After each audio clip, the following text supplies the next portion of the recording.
El siguiente relato fue compartido por un suscriptor, quien no presentó más información que la mencionada. Se trató de contactar nuevamente para verificar si quería compartir más detalles, pero no se tuvo éxito. Más aún, en su correo expresaba que él sentía que era necesario dar a conocer lo que le había pasado hace varios años. Sin más, he aquí el relato directamente de sus palabras.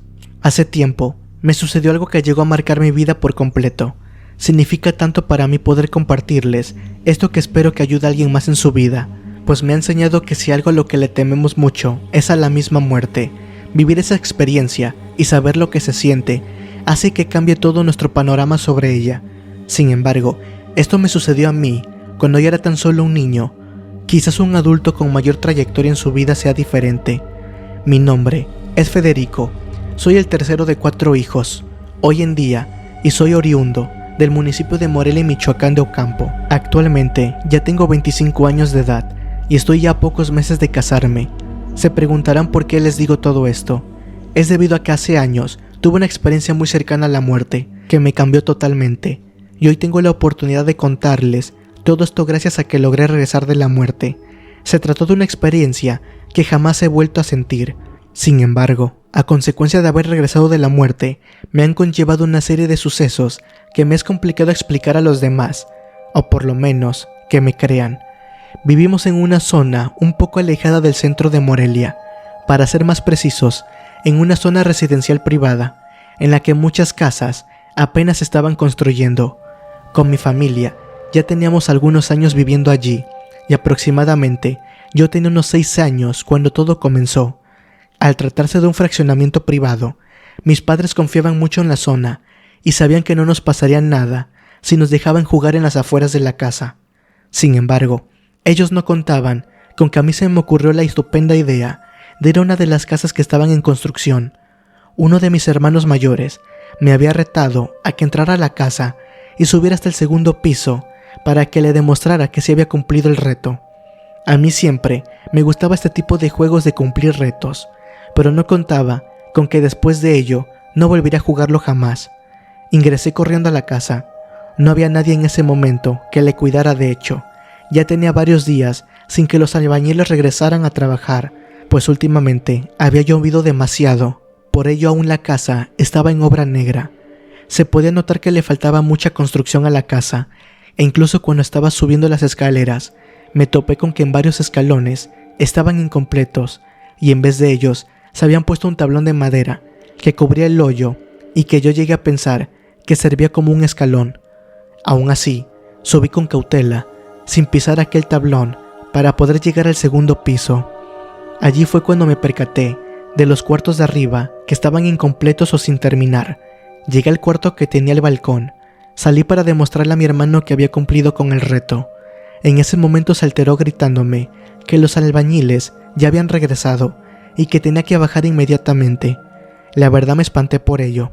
Lo menos que quería era tener un problema, así que corrí hacia las escaleras y sin darme cuenta pisé el tablón de madera y este no soportó mi peso por completo, a lo que caí a una altura considerable y me golpeé la cabeza.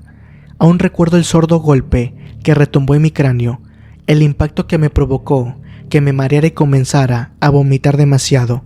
Después de ello, no dejé de llorar. Me dolía tanto la cabeza que cualquier movimiento me hacía sentir mal. Pude ver que mi hermano entró a la casa y me vio allí hincado.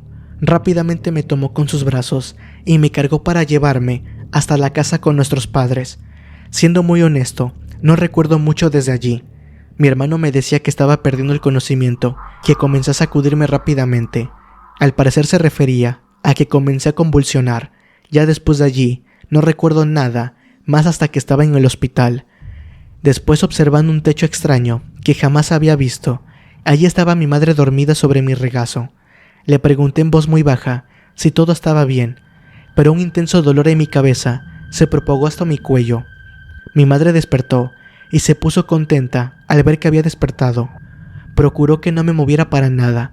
Fue cuando en ese momento entró el doctor a platicar con nosotros. Siendo honesto, lo que nos hayan dicho en ese momento, yo no lo comprendí, pero sí escuché que ocupaba una cirugía de emergencia. Ya mucho tiempo después, le pregunté a mi madre qué le habían dicho, y lo que me explicó fue que el golpe en la cabeza había ocasionado una hemorragia interna y era necesario drenar, pero era mucha la sangre, ya propagada, que no sabía la serie de alteraciones y complicaciones que pudiera encontrar el médico. Pero lo que más preocupó a mi madre fueron las expectativas de éxito y de supervivencia después de la cirugía. No resultaron ser muy alentadoras. Lo que sí comprendí en ese momento fue que quizás algo malo me pasaría, quizás yo podría morir, pues pude ver que mi mamá se había roto en llanto después de que se fue el doctor. Ahora que recuerdo, todo el tiempo mi madre me explicó lo que pasaría dentro del quirófano. Trató de explicarme de la mejor manera las cosas que pasarían y los procesos que se llevarían a cabo. Ella sabía que yo tenía miedo, pero yo no quería demostrárselo. Me prepararon para mi operación. Mi madre en todo momento estuvo allí conmigo y me acompañaba hasta donde fuéramos. Fue cuando llegamos a una gran habitación que, si no mal recuerdo, estaba demasiado helada. Allí le comentaron a ella que lo ideal sería que se despidiera de mí y que me dijera cuánto me amaba. La recuerdo que con tanto cariño a un lado mío, su mejilla estaba húmeda de tanto que había llorado. Yo por mi parte, me sentía aún muy mareado y sin energías. Apenas podía levantarme. Una enfermera se acercó conmigo y me suministró un medicamento en un tubito que estaba conectado a mi brazo, y cuando menos lo pensé, ya había caído dormido. Es desde aquí que las cosas empezaron a tornarse diferentes. Tuve una extraña sensación de paz y tranquilidad. Realmente sentía que mi cuerpo flotaba en la total oscuridad. No podía ver mi cuerpo en absoluto. Entiendo que sonara extraño, pero es que ni yo sabía si yo estaba allí en ese momento. Tampoco sabía hacia dónde estaba flotando o a dónde me dirigía, pero de algún modo sí era consciente de lo que sentía en ese momento. Fue cuando en mi mente una voz sugirió una pregunta: ¿puedes irte o seguir el camino? No supe quién me lo había dicho, pues su voz no fue muy familiar, pero sentí una plena serenidad y confianza al escucharle. Y todo, que de repente se quedó en silencio, a pesar de que no los veía, pude sentir que mis pies descalzos tocaban el piso. Recuerdo que el piso era frío y liso. Casi puedo decir que era muy parecido al caminar sobre un vidrio oscuro. Así que comencé a caminar, sin saber a dónde ir, pues todo seguía oscuro. No tropezaba con nada, incluso sentía que podía correr y nunca me tropezaría. Fue cuando vi una intensa luz que, sin darme cuenta, ya me estaba dirigiendo a ella. Era tan intensa que parecía ser un enorme foco de luz blanca. Pero me detuve, no seguí caminando, pues algo alcancé a escuchar a lo lejos. Miré hacia atrás y el único ruido que percibía era uno donde alguien gritaba algo, pero no comprendía qué era. De pronto aquel ruido se volvió más intenso. Traté de identificarlo, pero solo podía apreciar algo a varios metros de donde me encontraba yo. Así que me encaminé a verificar de qué se trataba, y conforme me acercaba aquel ruido que escuchaba, se hacía más fuerte hasta que pude ver a alguien enfrente mío. Se trataba de una persona que estaba de pie allí, con los ojos cerrados. Repetía esa palabra una y otra vez. Era algo inevitable, pues cuando la decía repetidamente, aquello que escuchaba, yo sentía una enorme nostalgia. Ese sentimiento se había vuelto tan profundo que tuve la necesidad de abrazarle. Así que lo hice, y en ese momento una intensa ola de imágenes llegó a mi cabeza. El sonido que aquella persona decía tuvo ya un significado para mí. Aquel ruido lo reconocí como mi nombre, mientras que aquellas imágenes que pasaban frente a mis ojos pude volver a sentir muchas emociones juntas, y nuevamente pude escuchar a aquella persona que decía mi nombre. La reconocí, se trataba de mi mamá, quien me hablaba en ese momento. Me acerqué y le tomé de la mano. De pronto la luz a la que inicialmente me dirigía dejó de ser tan intensa, y mi madre brilló con más intensidad y de la nada desperté. Mi madre estaba a un lado mío, me tomaba de mi mano, estaba llorando y repetía mi nombre una y otra vez. Fue cuando le dije que ya la había escuchado. Ella se quedó callada y me miró. Ella no lo podía creer.